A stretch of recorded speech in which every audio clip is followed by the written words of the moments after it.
বলছি, যাদের সন্তান সন্ততি হয়, মানে ছেলে মেয়ে হয় না, মায়ের এখানে পুজো করে গেলে সন্তান সন্ততি পায়, এটা হবেই একদম। হ্যাঁ, বা কারুকার দুর্ব্যাধি হলে এখানে এসে মাকে পুজো করালে তারা অনেকটা সুস্থ হয়, এই জন্য তারা এখানে আসে। আমালা হয়েছে, এসে দেখছি কালী মন্দিরে মায়ের সামনে এসে ভাঙা ঘরেতে পুরো সজা সজা বসে আছে। একবার রিসেন্ট আমি এই যে বলছি আমার গায়ে পুরো কাটা চলে এসছে।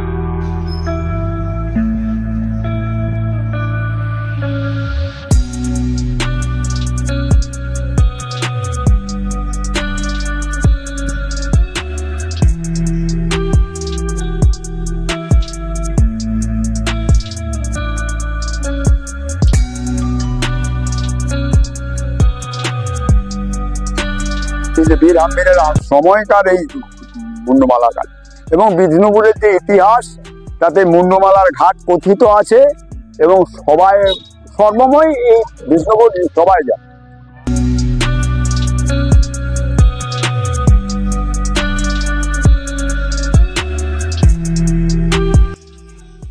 নমস্কার বন্ধুরা, আজকে আপনাদের সামনে আরেকটা নতুন ভিডিও নিয়ে আমি উপস্থিত হয়ে গেছি।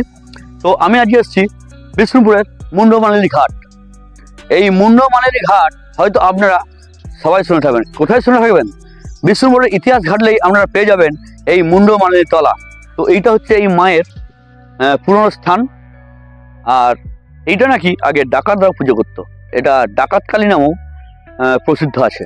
যাই হোক, আমি আজকে এই মায়ের পুরো ইতিহাস আপনাদের সামনে আজকে তুলে ধরবো। আর যদি ভালো লাগে তাহলে অবশ্যই একটা লাইক করবেন, বন্ধুদের সঙ্গে শেয়ার করবেন। আর যারা নতুন আছেন আমার চ্যানেলে, যারা ইতিমধ্যে আমার চ্যানেলটিকে নতুন দেখছেন, তারা অবশ্যই একটা সাবস্ক্রাইব করে আমার পাশে থাকবেন। তো বন্ধুরা, চলুন তাহলে আমার ভিডিও শুরু করা যাক। Let's go. বাঁকুড়া জেলার মন্দিরনগরী বিষ্ণুপুরের উত্তর অংশে বিরাই নদীর পাশে রয়েছে এই মুন্ডমালিনীর ঘাট। বিষ্ণুপুরের ইতিহাসে এই মুন্ডমালিনীর ঘাটের কথা বা কাহিনী বর্ণিত আছে। এই জায়গাকে কেন মুন্ডমালিনীর ঘাট বলা হয় তার সম্বন্ধে সেই ছোট্ট ইতিহাসটা একটু আপনাদের বলে দিই। এক সময় হাজার হাজার বর্গী এই বিষ্ণুপুরকে আক্রমণ করার জন্য ধেয়ে আসে।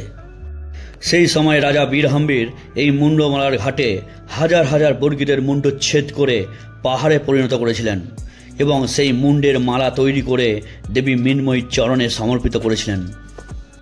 তখনকার সময় থেকে মা কালী এই স্থানে বিরাজ করছেন।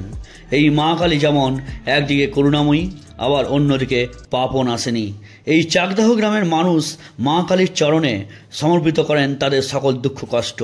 মা কালী তাদের রক্ষা করেন।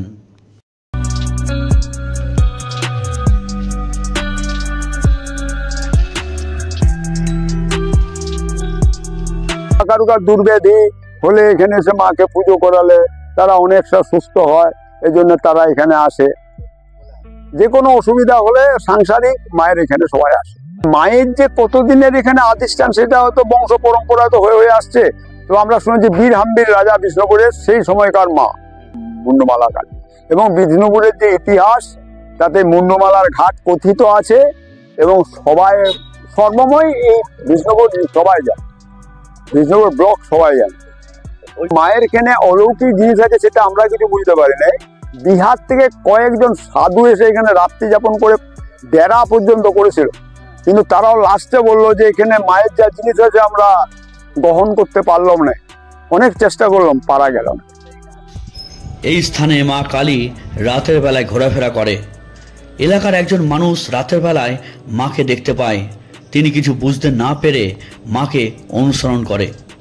এমন সময় মা তাকে বলেন, আমি আজ তোর বাড়িতে যাব। এইরকম এক কাহিনী শুনতে পেলাম এখানকার গ্রামবাসীর কাছে। কারণ বলতে এখানটা একটু মাকে দেখে অনেক লোক ভয় ভয় করে আর কি। ওইখানে ওই মা যাতায়াত করছিল, আর একজন নেশা খেয়ে মাকে তাড়িয়ে নিয়ে গেছিল আর কি। মা তখন যাচ্ছিল ওইদিকে, আলতা পেড়ে শাড়ি পরে যে আসতে আছে না, ওর একটা শিখ আছে, ওর তল দিকে বলছে মিয়া ছেলেটা চলে যাচ্ছে। এইসব ওদের কাছে শুনেছি আর কি, বলছে মিয়া ছেলেটা চলে যাচ্ছে। ও পেছু পেছু গিয়েছিল, দেখবো শালা কি ব্যাপার, এত রাত্রে মিয়া ছেলেটা যাচ্ছে। দিয়ে ও কতকটা ধুলতে গিয়েছিল, দিয়ে যেয়ে আমরা ওইদিকে চলে গেল। আর চলে এলো, বলে যা আবার যে বঠুর বঠুর, যে বলে তখন দিয়ে ঘুরে গেছে। এখন ওই মেয়েটা বলছে চ আজকে তোর ঘরকে যাচ্ছি। দিয়ে তো রাত্রের বেলায় ঘরকে গেছে, দিয়ে ঘরকে দিয়ে এবার বউকে বলছে গো এই বারান্দাটাতে একটু বিছনা করে দে, আর মাছ ধরতে যায় যে কেঁচাটা ওইটা আমার এখানে দিবি, যাতে একজন কে আসবো বলেছে দেখবো আর কি। দিয়ে রাত্রে আর কিছু হয় না বুঝলি। সকালবেলাতে 7টা 7:30টার সময় ওই পুকুরটাতে মুখ হাত পা ধুতে গেছে, আর ওখানে ওকে পাছাড়ে দিয়েছে বুঝলি। তো সেই যে পাছাড়লাম আর মরেই গেল। আর একজন মায়ের এখানে জাল তুলে এখানে মাছ ধরছিল, জাল তুলে এখানে বসেছিল। দিয়ে বসে থাকতে থাকতে তখন ওই ভাঙা ঘরটা ছিল মায়ের, তো ভাঙা ঘরটা ছিল, বসে থাকতে ভুল ছিল আর কি। আর তো দেখছি যে মা এই যোগিনী জাগিনী গুলা বলছে লিখে লিখে চলে আসছে আমার কাজ করে। দিয়ে সে ভয় খেয়ে গেল, দিয়ে ও মারা গেল আর বাঁচলো না। বলে একজনকার কাছে একজনের ঘাড়ে ভর নেমেছিল, সে বলে দিয়েছিল, বলছে ইয়ার বাঁচবে না। বন্ধুরা, আমরা এই মুহূর্তে যে বটগাছটি দেখতে পাচ্ছেন, এই বটগাছটিরও মহিমা বিশাল। এই বটগাছটি নাকি মা কালীর ঘর থেকে উঠে এসেছিল। তো শুনে নেন এই অঞ্চলের মানুষের কাছ থেকে। তো 1 বছরের ঝড়ে ও উড়িয়ে চলে গেল। দিয়ে আপনার এইখানে ওই আস্তে আস্তে মাঠ একদম ফাঁকাতে যে কি দিয়ে আস্তে আস্তে দেখছি 5-7 দিনের মধ্যে 2টি বড় চারা মায়ের ওই মহাদেবের লাভি মূল্য থেকে হয় বুঝলেন। মহাদেবের নামে হ্যাঁ হ্যাঁ, যাই হোক পাখি বসে হোক, যাই হোক পায়খানা টাইখানা করুক কি যাই হোক, তো আমরা সেইটা দেখেছি। তো ওই গাছ ওই পাতা আমি তো বাপকালে এরকম দেখি না, বড় বড় সেগুন পাতার মতন পাতা বুঝলেন, একবারে তাড়াতাড়ি 5-7 দিনের মধ্যে মাকে ঢাকিয়ে গেল। ঘট ছিল, ঘটে মানে ফাঁকা জায়গার মধ্যেই থাকতো মা, নিজেই হয়তো গাছটা তৈরি করেছে একটা ঘটের মধ্যে, সেই গাছ আজ এত বড় হয়েছে। আর মা আমাদের যখন পুরনো মন্দিরে থাকতেন, আমি এখানে মাঠে কাজ করে ওই সাইডে রাস্তার ওই সাইডে শুয়েছি। এই সামনের জমিটা আমার, সে বছরে নিয়েছি বুঝলেন। দিয়ে রাস্তার ধারতে শুয়ে আছি, শুয়ে দুপুর মোটামুটি ওই 12টা হোক, ওই 12টার সময় শুয়ে আছি। ওখানে আমার মনে হচ্ছে তুলে দিলে, তুলে যখন ফাউড়ি দিল, ঘুম দিলে গেছে, তুলে ফাউড়ি দেওয়ার পরে আমি বুঝে যে মায়ের কাছে প্রণাম করলাম। আবার ঘরে যে খাটে শুয়ে আছি, খাটে শুয়ে থাকতে কি এমন করলে তুলে গিয়ে ফাউড়ি দিল। আমি চিন্তা করলাম এটা মা মুন্ডু মালির কাজ। যে আমি ওখান থেকে নাক করতে কাল মনে দিলাম, মাকে প্রণাম করলাম। মা তোমার প্রতি বছর আমি পূজা দেবো, প্রতি বছর পূজা দিই, পূজার দিনে ওই একটা ভয়ঙ্কর জিনিস দেখেছিল। এই জায়গাটার নাম তখন থেকেই গড়ের মাঠ, যেমন কলকাতায় গড়ের মাঠ আছে, আমাদের এখানেও গড়ের মাঠ। যাবতীয় মানে রাজাদের যা কিছু হতো যুদ্ধ এখানে এই মাঠেই হতো। এখানে কামান দাগাদাগি, মদন মোহন কামান দাগাতো, বর্গি যারা আসতো ব্রিটিশের আমলে এখানেই মানে রক্ষা করা হতো। এইদিক দিয়ে আক্রমণটা, এইদিক দিয়ে আসো। আমাদের সামনে যে খাল আছে, এই যে নদীর যে খাল আছে, তখনকার দিনে নাকি শুনেছি মানে বর্গিরা যখন আমাদের বিষ্ণুপুরের রাজাকে আক্রমণ করতে আসতো, তখন ওই খালের মধ্যে জল ছেড়ে দেওয়া হতো, জিসে না বর্গিরা পেরিয়ে ঢুকতে পারত। মা কালী এখানে তার সন্তানদের খালি হাতে ফেরায় না। এলাকার বহু মানুষ তার প্রমাণ। মা কালী তার সন্তানদের চাকরিও প্রদান করেছেন, এমনই শোনা গেল এই চাকদাহ গ্রামের কিছু ভালো মানুষের কাছ থেকে।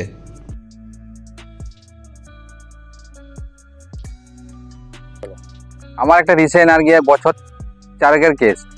আমার একটা ভাই রাত্রেবেলায় হঠাৎ তার দিকে খুঁজে পাচ্ছি না, দিয়ে এসে দেখছি তার দিকে খুঁজাখুঁজি, তখন বাজছে রাত্রি প্রায় 12টার মতন বাজছে। সে এসে তার দিক খুঁজাখুঁজির পরে আমরা যখন এদিক খুঁজতে আইছি, আমরা হয়তো কোনো কিছু হয়তো হয়েছে, বাড়ির সঙ্গে ঝামেলা হয়েছে।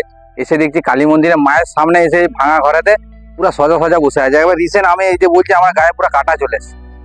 রিসেন্ট ভাই এসে দেখছি কালী মন্দিরে মায়ের একবারে মুখের দিকে তাকিয়ে সোজা সোজা বসে আছে। তখন বাজছে রাত্রি 12টা।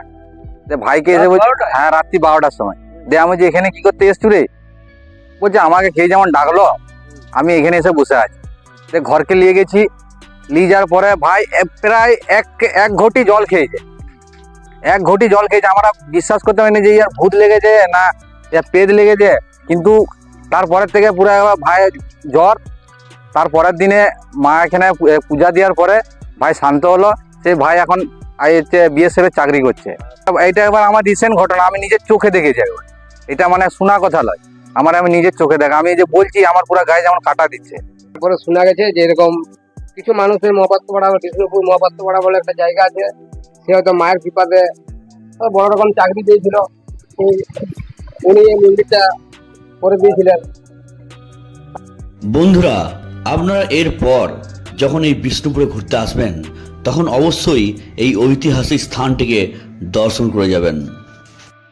বাঁকুড়া জেলার বিষ্ণুপুরের বাস স্ট্যান্ডে অথবা রেল স্টেশনে নেমে টোটো বা অটো ধরে আপনারা সহজেই চলে আসুন এই মুন্ডমালার ঘাট।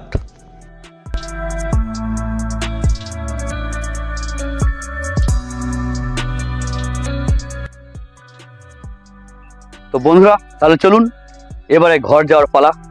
আর আমার ভিডিওটি কেমন লাগলো সেটা কিন্তু অবশ্যই কমেন্ট করে জানাবেন। তো আজকের জন্য এটুকুই, টাটা, বাই বাই।